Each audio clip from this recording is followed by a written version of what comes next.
आप देख रहे हैं अनहोनी। तो चलिए बढ़ते हैं आज की इस कहानी की ओर। धीरज एक सिविल इंजीनियर था, जिस वजह से कंपनी की तरफ से बड़े बड़े प्रोजेक्ट का इंस्पेक्शन करने के लिए दूर दराज जगहों पर भी उसे भेजा जाता था। हालांकि इसके लिए कंपनी की तरफ से उसे एक कार भी दी गई थी, मगर धीरज को कार से सफ़र ना करके अपनी बाइक पर सफ़र करना ज़्यादा पसंद था। एक बार की बात है, धीरज को अपने यहाँ से तकरीबन 25 किलोमीटर दूर एक गांव में बन रहे वाटर टैंक यानी कि पानी की टंकी का जायजा लेने जाना था। फिर क्या था, धीरज अपनी बाइक लेकर सीधे उस गांव में पहुंच गया। वो गांव ज़्यादा बड़ा नहीं था और साथ ही साथ काफ़ी पिछड़ा हुआ था। गांव के लोगों का मानना था कि जिस जगह पर पानी टंकी बन रही है वो जगह अशुभ है, मगर इस पर धीरज कुछ कर भी नहीं सकता था, क्योंकि गवर्नमेंट की तरफ से पानी टंकी बनाने के लिए यही जगह मिली थी। खैर, धीरज गांव वालों की बातों को अनसुना करता रहा। सुबह से शाम हो गई, सूरज ढलने में बस कुछ ही वक्त रह गया था। धीरज ने सोचा काम चलता रहेगा, क्यों ना थोड़ा चाय पीकर आया जाए। जिसके बाद धीरज कंस्ट्रक्शन साइट से निकलकर गांव के रास्ते पर आया और चाय की कोई टपरी वगैरह ढूंढने लगा। कुछ देर ढूंढने के बाद धीरज को एक चाय की टपरी दिखी। धीरज उस दुकान में गया और चाय का ऑर्डर देकर वहीं पास ही में लगी एक बेंच पर बैठ गया। तभी उस चाय वाले ने धीरज की तरफ चाय का कप उठाते हुए कहा, आप ही उस नए पानी टंकी का काम देख रहे हैं ना? इस पर धीरज बोला, हाँ जी, मैं ही काम देख रहा हूँ। तो इस पर चाय वाला फिर से बोला, गलत कर रहे हैं साहब आप लोग, वो जगह अच्छी नहीं है। वहाँ पहले भी एक पानी टंकी था, मगर उस चाय वाले की बात अभी खत्म भी नहीं हुई थी कि वहाँ 2-4 लोग चाय पीने आ गए। जिसके बाद वो चाय वाला अपने काम पर लग गया और धीरज अपने काम पर। अब तक सूरज ढल चुका था और पूरी तरह से अंधेरा हो चुका था।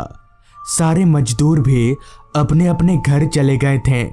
धीरज भी अपनी बाइक पर बैठकर अभी वहां से निकलने ही वाला था कि तभी गांव के 4-5 लोग चलते हुए उसके पास आए और उनमें से एक ने धीरज से कहा, साहब अंधेरा हो गया है, अभी आपका जाना ठीक नहीं होगा।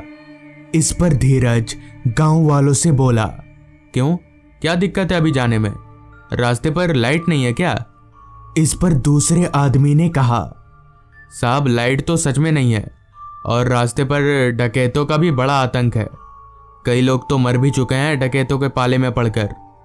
गांव वाले अगर ना जाने का दूसरा कोई कारण बोलते तो शायद धीरज चला भी जाता, मगर डकैत उनसे तो सारी दुनिया डरती है। इसलिए धीरज भी थोड़ी चिंता में पड़ गया और गांव वालों से बोला, पर मैं रात भर यहाँ रहूँगा कहाँ? इस पर गांव वालों ने बोला, उसकी चिंता आप मत कीजिए, हम सारा इंतजाम कर देंगे। धीरज को भी लगा अगर सारा इंतजाम हो जाता है तब तो अच्छा ही है, कम से कम वो डकैतों से तो बचा रहेगा। जिसके बाद गांव वाले धीरज को पानी टंकी के पास ही में एक खाली पड़ी घर के अंदर ले गए। उन्होंने धीरज को कुछ देर बाहर ही रख दिया और घर को अच्छे से साफ सुथरा कर दिया और फिर धीरज को उसी घर में रात भर रुकने के लिए बोला। वो घर काफी छोटा और मिट्टी का था, पर क्योंकि धीरज के पास दूसरा कोई चारा नहीं था, इसलिए वो उस घर में रुकने के लिए तैयार हो गया। जिसके बाद वो 4-5 लोग धीरज को उस घर में अकेला छोड़कर जाने लगे। अब धीरज उस घर में एकदम अकेला था, क्योंकि धीरज जिस घर में रुका हुआ था वो उस पानी टंकी के बेहद नज़दीक था, इसलिए वो अपने घर की खिड़की से उस पानी टंकी को साफ तौर पर देख पा रहा था। कंस्ट्रक्शन का काम अभी बहुत बाकी था, इसलिए धीरज को फिलहाल कुछ दिनों के लिए यहीं रुकना था।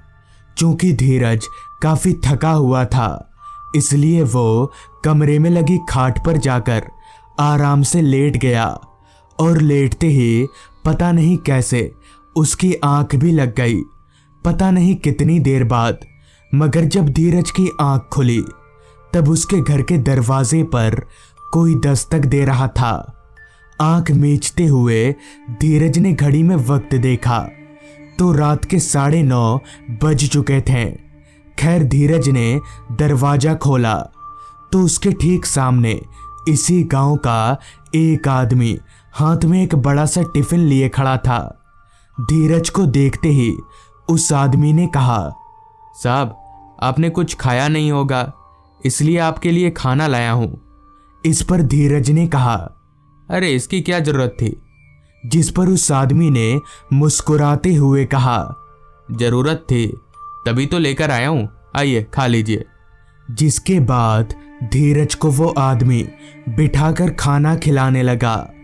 अभी धीरज खाना खा ही रहा था कि तभी उस आदमी की नज़र धीरज के कमरे की उस खुली हुई खिड़की पर गई, जिधर से वो पानी टंकी दिखता था।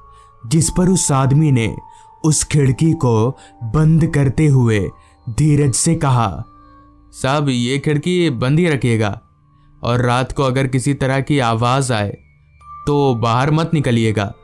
जिस पर धीरज बोला, पर क्यों, ऐसा क्यों बोल रहे हो तुम?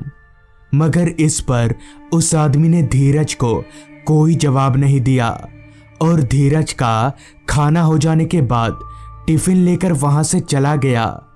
धीरज को बड़ा अजीब लगा, मगर फिर उसने इस बात पर उतना ध्यान नहीं दिया, ये सोचकर कि शायद इसमें भी गांव वालों की कोई उल्टी सीधी मान्यता होगी।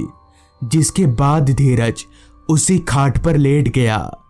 तब रात के 10 बज रहे थे और धीरज की आंखों में जरा भी नींद नहीं था, क्योंकि वो कुछ घंटे पहले ही सोकर उठा था। मगर फिर भी धीरज सोने की कोशिश करने लगा और थोड़ी ही कोशिश के बाद उसे नींद आ गई। पता नहीं कितनी देर बाद, मगर जब धीरज की आंख खुली तब उसके कानों में किसी औरत के रोने की आवाज आ रही थी। धीरज हड़बड़ाते हुए उठकर बैठ गया। वो आवाज धीरज के कानों में बहुत तेजी से आ रही थी और औरत के साथ ही साथ किसी बच्चे के रोने की आवाज भी धीरज साफ तौर पर सुन पा रहा था। कुछ देर तक उस आवाज को ध्यान से सुनने पर पता चला कि वो आवाज उस पानी टंकी की तरफ से आ रही है। पर आखिर इतनी रात गए वहां कौन होगा? और सबसे बड़ी बात, वहां बैठकर आखिर इतनी रात गए कौन रोएगा? अभी धीरज अपने कमरे की खिड़की को खोलने जा ही रहा था कि तभी उसे उस आदमी की बात याद आ गई जिसने खिड़की खोलने से मना किया था। मगर वो रोने की आवाज इतनी दर्दनाक थी कि धीरज से रहा नहीं गया और उसने वो खिड़की खोल दी। खिड़की खोलते ही उसने देखा कि जिस जगह पर अभी पानी टंकी का काम चल रहा है, उसी जगह पर एक औरत गोद में बच्चा लिए जमीन पर बैठी हुई है और जोर जोर से रोई जा रही है। धीरज को बड़ा अजीब लगा, मगर उसे उस औरत और उस बच्चे को देखकर दया भी आ रही थी, जिस वजह से धीरज ने फैसला किया कि वो जाकर देखेगा कि आखिर ये औरत रो क्यों रही है। जिसके बाद धीरज अपने घर से बाहर निकला और धीरे धीरे चलते हुए उस औरत की तरफ जाने लगा। उस औरत के पास पहुंचकर धीरज ने उस औरत से कहा, क्या बात है बहन जी, आप रो क्यों रही हैं? और ये बच्चा आपका है ना? तो इसे चुप कराइए। मगर इस पर उस औरत की तरफ से कोई जवाब नहीं आया। वो औरत और वो बच्चा उसी तरह से रोए जा रहे थे। धीरज ने दोबारा से उस औरत से कहा, मगर इस पर भी उस औरत की तरफ से कोई जवाब तो नहीं आया। लेकिन उस औरत का रोना बंद हो गया और उस बच्चे का भी। इतने में ही उस औरत ने अपना चेहरा धीरज की तरफ घुमाया तो उस औरत का चेहरा देखकर धीरज के पैरों तले जमीन निकल गई। उस औरत का चेहरा बहुत ज्यादा भयानक था और साथ ही उस बच्चे की आंखें भी लाल चमक रही थीं। उस वक्त पर धीरज को अपनी आंखों पर विश्वास नहीं हो रहा था, पर धीरज को इतना जरूर मालूम था कि अगर वो यहाँ रुका तो मारा जाएगा। जिसके बाद धीरज वहां से भागकर सीधे अपने घर आ गया। बाद में जब धीरज ने गांव वालों को सारी बात बताई तो पता चला कि आज से 4-5 महीना पहले यहाँ पर एक पानी टंकी नया बना था। बरसात का मौसम था, इसलिए बारिश से बचने के लिए वो औरत अपने बच्चे के साथ सिर छुपाने के इरादे से उस पानी टंके के नीचे रुक गई। मगर तभी पता नहीं कैसे कमजोर नींव के चलते वो पानी टंकी उस औरत के ऊपर गिर गया, जिससे वो औरत और उसका बच्चा दोनों मर गए। तब से उन्हीं की आत्मा यहाँ भटकती रहती है।